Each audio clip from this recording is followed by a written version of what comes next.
We are going to go ahead and continue our media availabilities for today. We're now joined by Mike Kelly, crew chief of the number 47 Chevrolet. Congratulations on your win today, Mike. Can you tell us a little bit about the race itself?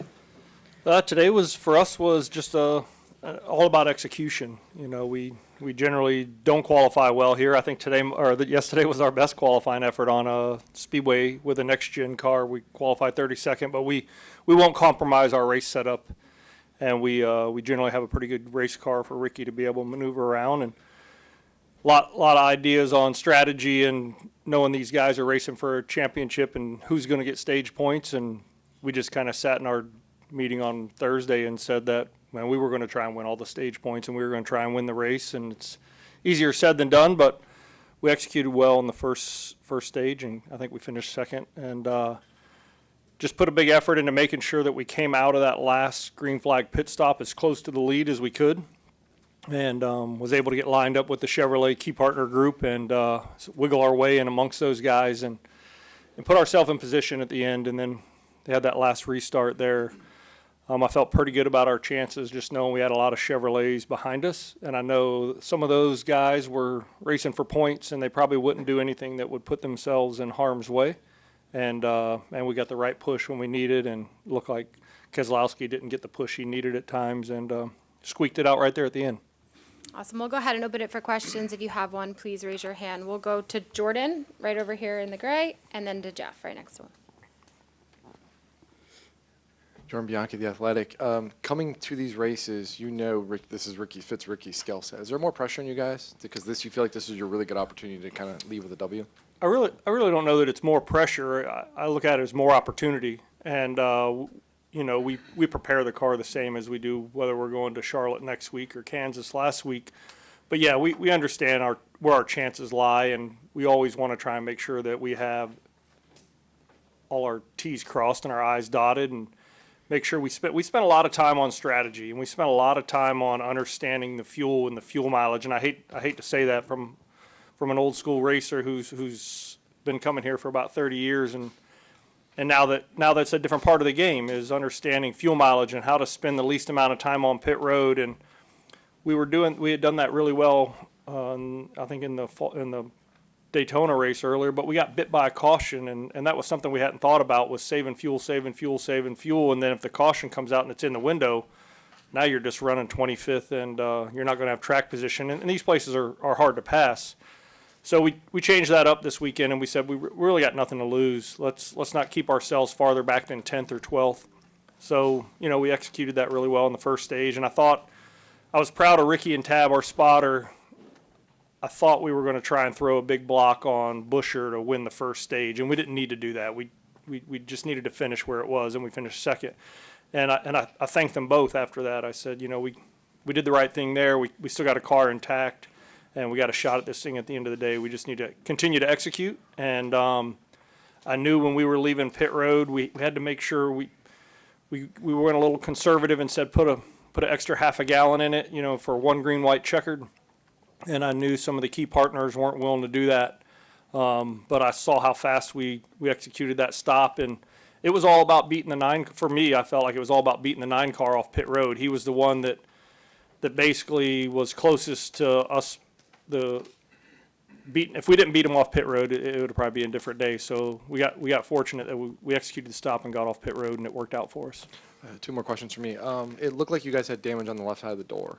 One of the crew chiefs on the pit road had said they thought that some foam was missing from your car, and that maybe you should have had to come back down to pit road. I'm wondering if you can address that. Yeah, I bet they did. I didn't see no foam missing, but So we did. We took a direct shot, really hard. And on this car, if you want to take it somewhere, it's definitely not in one of the wheels with the toe links. They bend for a reason, and your day would pretty much be done, if you've been a toe link. So it did. It took a big shot, and if they were going to pull us down for that, it'd probably been hard to get that car off the racetrack. Last question for me. You guys are going through a bit of a transition, we know. Kroger's leaving at the end of the year. Can you address where you're at for the sponsorship side? I'm on the competition side, so I'm really, I don't know. I know I got a great group of owners with Ernie and Gordon, and I just re-signed my deal for a couple of years, and I'm excited we re-signed. We have an alliance with Hendrick, and they help us with Technical Alliance and Mr. H and Jeff Gordon and Jeff Andrews and Scotty Maxim, that whole group, Chad Canals. We're the little team, and we don't get everything we want. They give us what we can and when they can. But yeah, I'm excited about the future here. We're still a small team. There's no getting around that. It's not easy. But I've told everybody last year when I took this position over that I always felt like, even though if I got 30 guys working on our race team, if I got 30 guys pulling in the same direction, I like my chances. You know, it's not pretty some days. There's days we want to forget about some of the races, but there are a lot of days that, man, we know there are other teams questioning how we do what we do when we do it. Yes, sir. We'll come down here to Jeff. That last stop, do you have any idea how many seconds of fuel you took? I know exactly how many, 4.89. Okay. Yeah. So And we verified that. We do that for multiple reasons, Jeff. We want to make sure, like, you pick the lap that you believe you can go wide open from there, right? And so you pick that lap and you say, from this lap, we can go wide open plus one green, white checkered. And we knew how much time we needed, and our gas man did an incredible job of staying connected to the car. We only wanted 4 seconds of fuel, but he did an incredible job staying connected and doing what they call riding the car out as far as he can to get that extra. So we were good to 197. So we were in solid shape there. and is that part of, like, because I mean, I'm just assuming in some ways, even though you know that there could be an overtime, right? Yeah.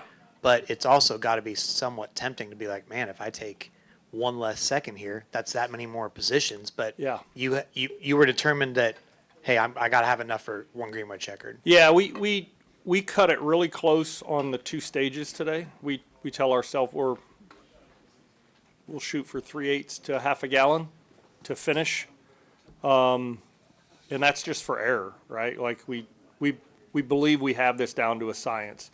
But the other thing we've also learned is that this pit stop racing at these super speedways is there's really about 5 or 6 things. It's coming to pit road, making sure you're fast enough to the line, making sure you're hitting your targets on your pit road speed, avoiding, like where you pick, avoiding cars coming in and out, because if you lift or on or off the gas too much and then blending back up, we're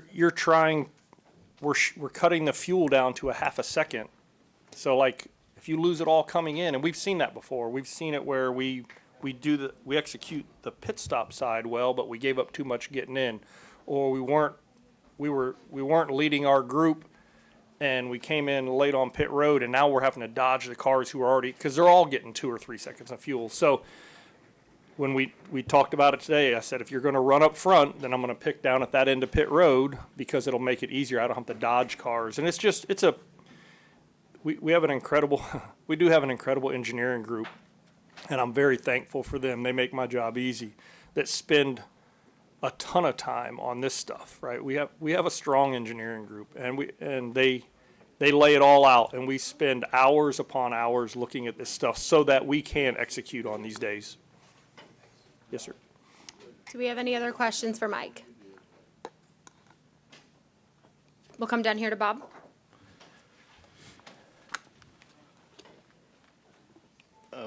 Bob Parkhurst, Fox Sports. I have a couple. The first, just there was some confusion on who was going to get towed to pit road and who wasn't, and were you paying attention to that? Did that impact any of your decisions there at the end? It didn't impact our decisions. We've got to get that cleaned up as a sport, right? Because there are teams. Be careful how I say this. There are teams with a lot on the line that are sitting out there just waiting on wreckers to get to them. And then they did, Bob, this is my 30th year doing this. I don't know that I've ever seen them turn the yellow flag on and allow guys to work on cars while other guys are just sitting there. And I'm sure they'll think about that and talk about that, because if you're a guy who's 6th in the championship hunt and you're sitting there waiting on somebody to get to you, but the other guys are working on it, maybe I'm looking at it wrong and the DVP clock evens it all out, but I was getting confused when Ricky kept coming by saying, there's still 4 cars sitting here. And I'm sure they were put in a tough situation with that many cars involved in that wreck and this many wreckers. And some of the guys the cars look to be damaged or in the grass. They couldn't use the airlift system. Some guys are running it, some guys are not. So it's a tough situation. We'll learn from it and get better at it. But yeah, it was a lot of new things kind of happening, but it didn't impact ours. We were worried if they just ran a bunch of laps under caution, that would have made me upset.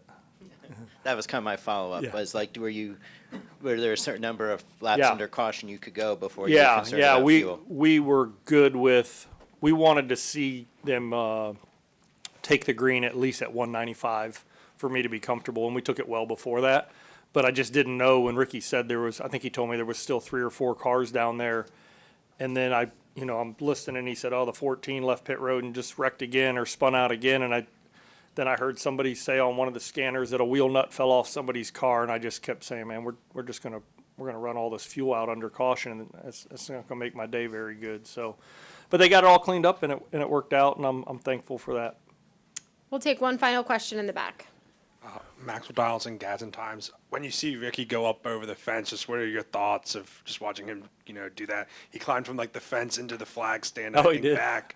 What is your thoughts about all that? Man, I didn't get to see it, but for those of you that know or don't know, man, me and Ricky's got a long tenured relationship. I got introduced to him in 2009, and we've had a up and down career. We've won some big races and won a couple of Xfinity championships. And my first race back with him, we won the Daytona 500. And our biggest goal after that Daytona 500 was to keep this team relevant.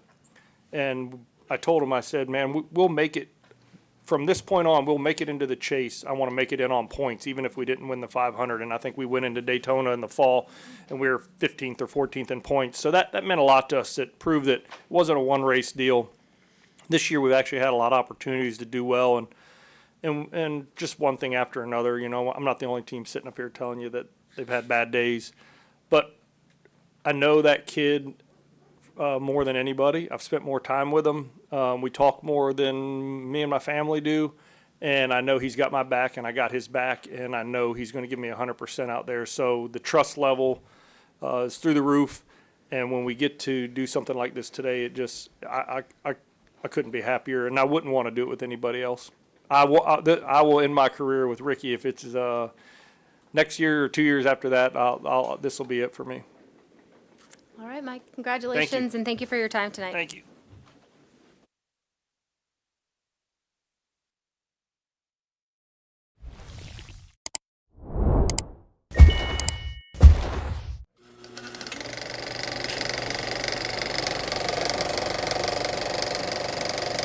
All right, there's the checkered flag. Great job, driver.